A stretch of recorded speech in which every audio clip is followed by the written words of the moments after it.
short, and to waste it doing any of these things, doing these things that you know you shouldn't be doing, is to reject the gift of life that you have in your possession at this very moment.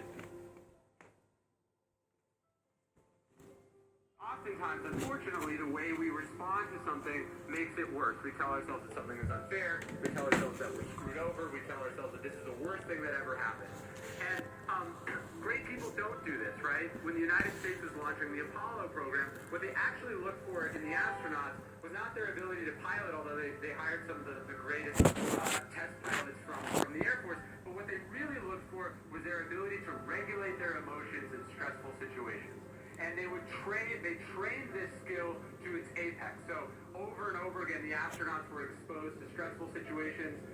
They were gradually exposed over time to everything they would potentially face in space. So when an astronaut like John Glenn orbits the planet Earth for more than a day, his heart rate actually never goes over 100 beats per minute.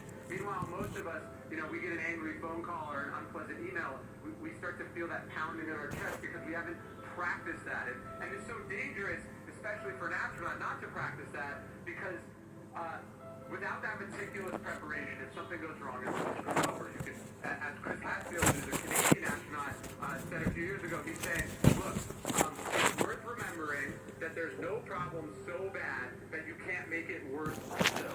Oftentimes, what our perceptions do, we make a bad thing even worse, and then we complain that it's too hard to get over. And so I'm particularly inspired by people who don't do this. So as Epictetus says, who then is invincible? The one who cannot be upset by anything outside his reason choice.